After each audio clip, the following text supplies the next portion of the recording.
TV నేను ఇవ్వను. ఏదైతే ఓయూ వైస్ ఛాన్సలర్ గారు నిన్న ఎట్లాంటి నిరసన కార్యక్రమాలు కావచ్చు, రాస్తా రోగులు కావచ్చు, ఓయూలో అసలు మేము పర్మిషన్ ఇప్పటి నుంచి అని చెప్పేసి కూడా పెద్ద ఎత్తున చెప్పిన పరిస్థితి. దీనికి సంబంధించిన ఓయూ లీడర్స్ ఏదైతే ఓయూకి సంబంధించిన ఏబీపీ లీడర్స్ కావచ్చు, మిగతా ఎన్ఎస్యూఏ కావచ్చు, మిగతా సంఘాలన్నీ కూడా పెద్ద ఎత్తున కూడా గరమైనటువంటి పరిస్థితి. దీనికి సంబంధించి మాట్లాడే ప్రయత్నం చేద్దాం. మనతో పాటు ఏబీపీ నాయకులు అయితే సంఖ్యలు వేసుకున్న పరిస్థితి. అన్న చెప్పండి, అసలు ఈ సంఖ్యలకు గల కారణం ఏంటి? ఈ సంఖ్యలు అనేది సర్క్యులర్ ఉస్మాన్ సిటీ వీసీ తీసుకున్న దానికి నిదర్శనమే ఈ సంఖ్యలు. అంటే మమ్మల్ని అందరినీ కూడా సంఖ్యలు వేసుకొని క్లాస్ రూమ్లలో కూర్చోవాలి. మీరు సార్ చెప్పే పాఠాలు ఓన్లీ చెవులతోటి వినాలే, మాకు అర్థం కాకుండా కానీ నోరుతోటి అడగకుండా. ఇప్పుడు సపోజ్ ఒక ప్రొఫెసర్, ఒక పొలిటికల్ సైన్స్ ప్రొఫెసర్ ఒక విషయం గురించి చెప్పినప్పుడు, సరే ఈ యొక్క ఆర్టికల్ ఈ విధంగా ఉంది కదా, ఇదాన్ని అడిగితే కూడా కేసు పెడతారట. అంటే అలాంటి సర్క్యులర్ ఈ రోజు ఉస్మాన్ సిటీ వీసీ తీయడం అనేది చాలా దుర్మార్గమైన చర్య. అసలు ఏమంటారు, ఈ యొక్క కనివిని ఎరగని రీతిలో ఈరోజు సర్క్యులర్ తీశారు. దాదాపు ఇక భారతదేశంలో గాను ప్రపంచంలో కానీ ఇలాంటి సర్క్యులర్ లేదు. యావత్తు భారతదేశం ఈ సర్క్యులర్ చూసి ఈరోజు అవమానపడుతుంది, సిగ్గుపడుతుంది. ఎందుకోసం అంటే నిన్న మొన్నటువంటి చూసుకున్నట్టయితే మలిదశ తొలిదశ ఉద్యమానికి ఊపిరి పోసిన గడ్డ ఉస్మాన్ సిటీ గడ్డ. అదే విధంగా వందే మాతర ఉద్యమం నుండి నేటి వరకు ఈరోజు రైతులన్నలు ఈరోజు వాళ్ళకు గిట్టుబాటు ధర రావాలన్నా ఈరోజు ఉస్మాన్ సిటీ గడ్డ మించి పోరాటం జరుగుతుంది. ఈరోజు కార్మికుడు ఎవరైనా చనిపోయినా ఆయనకైనా న్యాయం జరగాలన్నా పోరాట గడ్డ ఈరోజు ఉస్మాన్ సిటీ. అదే కాకుండా ఈరోజు ఎడ్యుకేషన్ విషయంలో, బడ్జెట్ విషయంలో ప్రతి ఒక్కటి నాణ్యమైన విద్య ఇవన్నీ అందాలంటే తెలంగాణ రాష్ట్రంలో ఉన్నటువంటి ములుగు ఏరియాలో ఉన్నటువంటి ట్రైబల్ ఏరియాస్ కానీ, ఆదిలాబాద్ ఉన్నటువంటి ట్రైబల్ ఏరియాస్లలో కూడా ఈరోజు విద్య అందాలన్నా, పౌష్టిక ఆహారం అందాలన్నా ఈరోజు ప్రతి విషయాన్ని గురించి కొట్లాడే గడ్డ ఈరోజు ఉస్మాన్ సిటీ గడ్డ. అలాంటి గడ్డ మీద ఈరోజు ఉస్మాన్ సిటీలో దాదాపు 10,000 మంది విద్యార్థులను చదువుతున్నాము. 10,000 మంది విద్యార్థులకు ఆ యొక్క సర్క్యులర్ ఏ విధంగా ఉందంటే, ఈరోజు చేతులకు సంఖ్యలు లేచి మూతికి నల్ల మాస్క్ కట్టుకొని ఈరోజు తిరగాలే అని సర్క్యులర్ అది. కాబట్టి ఇప్పటికైనా ప్రభుత్వంలో ఉన్నటువంటి ఈరోజు సీఎం కూడా ఈరోజు సీఎం ఎలా ఏంటంటే ఈరోజు ఉస్మాన్ సిటీ గడ్డకు దాదాపు 2022లో దొంగ చాటును వచ్చి ఇక్కడ ప్రోగ్రాం చేసిండు రేవంత్ రెడ్డి. అప్పుడు యాది మరిచిన వారు రేవంత్ రెడ్డి గారు. అదే విధంగా ఉన్నటువంటి స్టూడెంట్ లీడర్ ఉన్నటువంటి ఎమ్మెల్సీ బల్మూరు వెంకట గారు, మీరు కూడా దొంగ చాటును వచ్చి ఈరోజు ప్రోగ్రాం చేసుకొని ఉస్మాన్ సిటీ గడ్డ భిక్షనే ఈరోజు మీకు ఎమ్మెల్సీ పదవిని తెలియజేస్తున్నాను. కానీ మీరు ఏం మాట్లాడుతున్నారు? అదే విధంగా ఉన్నటువంటి శ్రీధర్ బాబు గారు కానీ, పొన్నం ప్రభాకర్ కానీ వీళ్ళందరూ కూడా ఉస్మాన్ సిటీ గడ్డకు వచ్చిన తర్వాతనే పెద్ద పెద్ద లీడర్లు అయ్యారు. ఈరోజు ప్రజాప్రతినిధులు ఉండడానికి కారణం ఏంది? ఈరోజు కొమ్మరెడ్డి వెంకరెడ్డి కానీ, దామోదర్ రాజనరసింహం కానీ వీళ్ళంతా ఎవరు? ఈరోజు ఉస్మాన్ సిటీ గడ్డకు వచ్చి పెద్ద లీడర్లు అయిన తర్వాత ఈరోజు మంత్రి పదవులలో కూర్చోవడం జరిగింది. వారేమో ముఖ్యమంత్రి పదవులలో కూర్చున్నారు. కానీ ఏంది ఇంతవరకు వారు స్పందించకుండా, ప్రతిపక్షంలో ఉన్నటువంటి వాళ్ళు చాలా మంది స్పందించారు, ఇంత బ్యూరోక్రాట్స్ కూడా స్పందించారు. ఈరోజు సామాన్య ప్రజలు ఈరోజు తెలంగాణ రాష్ట్రంలో ఉన్నటువంటి 33 జిల్లాలు 12,753 గ్రామాల నుండి విద్యార్థులు కానీ, ప్రజాప్రతినిధులు కానీ అందరూ కూడా స్పందిస్తున్నారు. కానీ ఇప్పటికి కూడా మొద్దు నిద్రలో ఉన్నటువంటి ప్రభుత్వం మేల్కోవాలి. అదే విధంగా మీరు చేపించినటువంటి వీసీ చేసినటువంటి ఇద్దరు కూడా మేల్కోవాలి. అసలు ఉస్మాన్ సిటీ గడ్డ ఉండడం వల్లే ఈ రోజు నేను వీసీ అయ్యాను. కాంగ్రెస్ వాళ్ళు ఏమంటున్నారంటే ఇందులో మాకు ఎట్లాంటి ప్రోబలం లేదు, ఇది కావాలనే బీజేపీ వైస్ ఛాన్సలర్ ని ఇట్లా మాట్లాడిపిస్తుంది, మ్యానిపులేట్ చేస్తుంది అని చెప్పేసి కాంగ్రెస్ వాళ్ళు అంటున్నారు.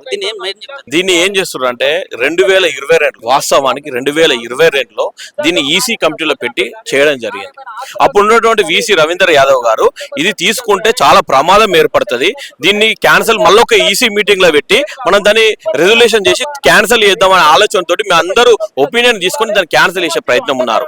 చేసినప్పుడు అప్పుడు ఉన్నటువంటి వాళ్ళు క్యాన్సలేషన్ చేయక ఆయన పదవి కాలం అయిపోయిన తర్వాత కొత్త వచ్చినటువంటి వీసీ దాన్ని పునరావృతం ఎట్లా చేస్తాడు? నువ్వు ఆ డేట్ నాడు ఇయ్యలే కదా, ఈ డేట్ నాడు ఇచ్చావు కదా, 13వ తారీఖు 3వ నెల 2025లో ఇచ్చావు.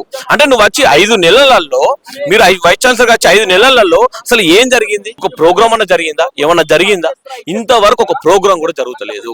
మీ అందరం కూడా గౌరవించి న్యాక్ అగ్రిగేషన్, వెరిఫికేషన్ ఇవన్నీ ఉంటాయి అని చెప్పేసి మేము కూడా సానుకూలంగా స్పందిస్తున్నాము, సహకరిస్తున్న సమయంలో నిన్న మొన్నటువంటి అన్నవాళ్ళు హ్యాండిక్యాప్స్ వీళ్ళ యొక్క సమస్య ఉంది. సెంట్రల్ గవర్నమెంట్ ఇచ్చిన జీవో ప్రకారం వీరు ₹1 కూడా కట్టనవసరం లేదు.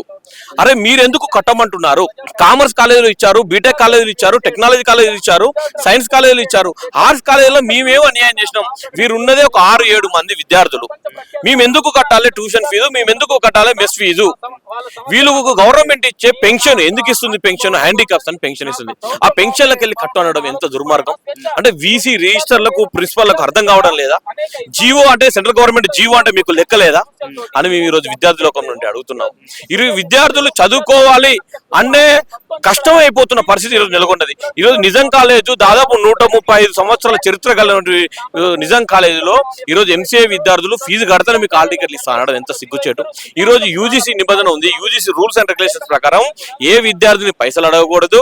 మీరు చదువుకున్న చదువుకు జ్ఞానం 1982 యాక్ట్ ప్రకారం ఈ రోజు మీరందరూ కూడా ప్రైవేట్ కాలేజీలు పెట్టుకున్నారు. ఎందుకోసం అంటే ఈ రోజు ఒక ట్రస్ట్ పేరు మీద మీరు సేవా దృక్పథంతో ఇన్స్టిట్యూషన్స్ పెట్టారు కాబట్టి మీరు అలా అడగడం తప్పు అని చెప్పి యూజీసీ గవర్నమెంట్ లెటర్ ఇచ్చినా కానీ వీళ్ళు లెక్క చేయకుండా ఈరోజు ప్రైవేట్ కాలేజీ దందాలు కొనసాగిస్తున్నాయి.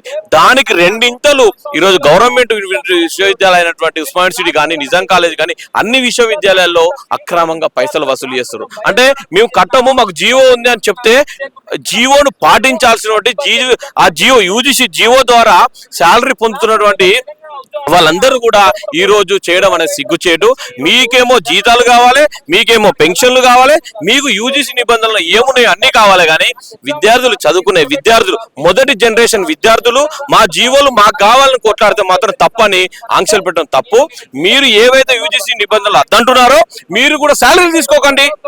మీరు ఎంతవరకు క్లాస్ చెప్తారో అంతే తీసుకోండి, దానికి రెండింతలు ఎంత తీసుకుంటారని మేము అడుగుతున్నాము. అలాగే ప్రత్యేక తెలంగాణ రావడానికి ముఖ్య కారణం, ప్రధాన పాత్ర పోషించింది ఉస్మానియా యూనివర్సిటీ. అందులో ఉన్న విద్యార్థులు ఎంతో మంది బలిదానాల వల్ల, ఇందులో ఉద్యమాలు చేయడం వల్ల ఇంత పెద్ద తెలంగాణ సాధించుకోగలేం. ఇట్లాంటి ప్లేస్ లోకి వచ్చి ప్రశ్నించడానికి వీలు లేదు, ఎందుకు సంఖ్యలు కట్టుకున్నట్టే ఉండాలని చెప్పేసి వీసీ మాట్లాడడం పైన అసలు ఎట్లా చూసుకోవచ్చు అనేది ఈ ప్రజాపాలనలో?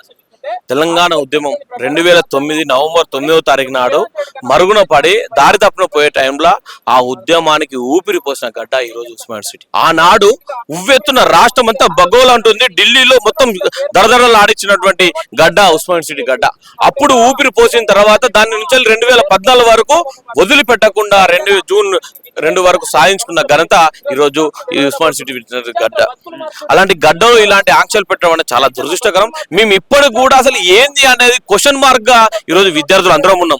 విద్యార్థులందరూ కూడా వెంటనే కూడా రానియకుండా టీచర్లతోటి, ప్రొఫెసర్లతోటి ఈ సైన్స్ విద్యార్థులను, బీటెక్ విద్యార్థులను, టెక్నాలజీ విద్యార్థులను ప్రొఫెసర్లు ఎక్కడికక్కడ పెట్టి ఒకరోజు క్లాస్ చెప్పిన వాళ్ళు ఈ రోజు వచ్చి క్లాస్ రూమ్ లో కూర్చొని మీరు ఎటు పోవద్దని బెదిరిస్తున్నారు. కానీ అఖిల భారతీయ విద్యార్థి పరిషత్ అట్లా భయపడలేదు. మీరు ఏం చేసుకుంటారో చేసుకొని మేము ఈ యొక్క సర్కులర్ క్యాన్సలేషన్ చేసే వరకు, ఈ ప్రభుత్వము ఈ యొక్క వీసీ మొండివేకి నశించే వరకు, ఈ సర్కులర్ వెనక్కి తీసుకునే వరకు ఏబీవీపీ ఊరుకోదు. రోజు ఒక ప్రోగ్రాం చేసుకుంటూ ఈ యొక్క దీనికి అంతిమ తీర్పు రాకపోతే, సర్కులర్ వెనక్కి తీసుకోకపోతే అసెంబ్లీ గోడలు బద్దలు కొట్టైనా ఈ సర్కులర్ వెనక్కి తీసుకునే వరకు పోరాడతామని తెలియజేస్తున్నాము. అలాగే ఒకప్పుడు ఏదైతే కేసీఆర్ ప్రభుత్వం ఉన్నప్పుడు కూడా కొన్ని రోజులు ఆపేసే ప్రయత్నం చేసింది, ఇంట్లో నిరసన కార్యక్రమాలు చేయొద్దు, సైలెంట్ గా ఉండాలని చెప్పి చెప్పిన ప్రయత్నం చేసి మళ్ళీ కంటిన్యూ అయింది. ఇప్పుడు కంటిన్యూ అయ్యే అవకాశం ఉందా, మళ్ళీ ఇలాగే బంద్ ఉండే అవకాశం ఏమైనా ఉందా? ఈ ప్రభుత్వము వచ్చి 1 year కాకముందుకే గతంలో ఉన్నటువంటి ప్రభుత్వము 10 సంవత్సరాల తర్వాత వ్యతిరేకత వస్తే, 5 సంవత్సరాల తర్వాత వ్యతిరేకత వస్తే, ఈ ప్రభుత్వం సంవత్సరం కాకముందుకే వ్యతిరేకత స్టార్ట్ అయింది. ఎక్కడికక్కడ నిర్లక్ష్యము. ఈరోజు గ్రామాల నుండి మొదలు పెడితే పట్టణాల వరకు అందరూ తిట్టేటోళ్ళు తప్ప ఈ ప్రభుత్వాన్ని ఒక్కరు కూడా మెచ్చుకునేటట్టు లేరు. ఓటేసిన నాయకుడు కూడా, ఓటేసిన సామాన్య ప్రజం కూడా, పౌరుని కూడా ఈ రోజు ఈయనకి ఎందుకు ఓటేసినా అనే మాట్లాడుకునే పరిస్థితి నెలకొన్నది ఒక తెలంగాణ రాష్ట్రంలో. ఈ కాంగ్రెస్ ప్రభుత్వాన్ని ఎందుకు అధికారంలో తీసుకొచ్చినామని మాట్లాడే పరిస్థితి నెలకొన్నది.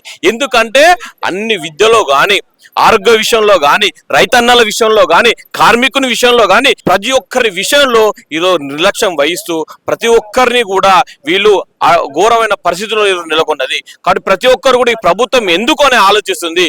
కాబట్టి ఇప్పుడు ఎలక్షన్ పెడితే అసలు చిత్తుగా ఓడే ప్రభుత్వం ఏంటంటే కాంగ్రెస్ ప్రభుత్వం అని తెలియజేస్తున్నాము. ఇప్పటికిప్పుడు ఎలక్షన్ పెడితే చిత్తుగా ఓడిపోయే ప్రభుత్వము కాంగ్రెస్ ప్రభుత్వము. ఇప్పటికైనా మారకపోతే సీఎం రేవంత్ రెడ్డి గారు నీకు కుక్క నీళ్లు కూడా దొరికాయని చెప్పి తెలియజేస్తున్నాము.